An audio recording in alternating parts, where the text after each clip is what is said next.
രണ്ട് സപ്പോർട്ട്സിൽ നമ്മളൊരു ചെറിയൊരു ബീമിനെ പ്ലേസ് ചെയ്തിട്ടുണ്ട്.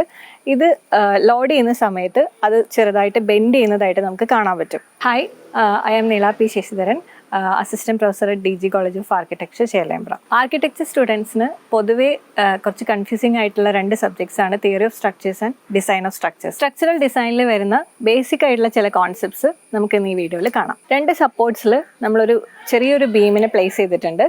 ഇത് ലോഡ് ചെയ്യുന്ന സമയത്ത് അത് ചെറുതായിട്ട് ബെൻഡ് ചെയ്യുന്നതായിട്ട് നമുക്ക് കാണാൻ പറ്റും. ഇതേ സെയിം ലെങ്ത്തിൽ നമ്മൾ ഈ മെറ്റീരിയൽ തന്നെ യൂസ് ചെയ്തിട്ട് ഒരു കുറച്ച് ഡിഫറെൻ്റ് ആയിട്ടുള്ള ഡെപ്ത് കൂടുതലുള്ള ഒരു സെക്ഷൻ യൂസ് ചെയ്യാണ്. അപ്പോൾ നമുക്ക് എന്താണ് ഡിഫറൻസ് എന്ന് നോക്കാം. ഇപ്പോൾ ആ ഡിഫ്ലക്ഷൻ അല്ലെങ്കിൽ ബെൻഡിങ് കുറഞ്ഞതായിട്ട് നമുക്ക് മനസ്സിലാവും. ഇതേ സെക്ഷൻ തന്നെ നമുക്ക് റീപ്ലേസ് ചെയ്തിട്ട് ഇതേ സ്പാനിൽ തന്നെ നമുക്ക് വേറൊരു ട്രസ് വെച്ചിട്ട് റീപ്ലേസ് ചെയ്ത് നോക്കാം. ആ കേസിൽ മെറ്റീരിയൽ കുറച്ചും കൂടെ നമുക്ക് റെഡ്യൂസ് ചെയ്യാൻ പറ്റും. But at the same time load carrying capacity അതിന് കൂടുതലുമായിരിക്കും. ഇതേ സ്പാനിൽ നമുക്ക് റീപ്ലേസ് ചെയ്യാൻ പറ്റിയ വേറൊരു ഫോമാണ് ഐ സെക്ഷൻസ് എന്ന് പറയുന്നത്. അതും ഇതേപോലെ തന്നെ നമുക്ക് മെറ്റീരിയൽ കുറച്ചും കൂടി റെഡ്യൂസ് ചെയ്തുകൊണ്ട് ലോഡ് ക്യാരിയിങ് കപ്പാസിറ്റി കൂട്ടാൻ ഹെൽപ്പ് ചെയ്യും.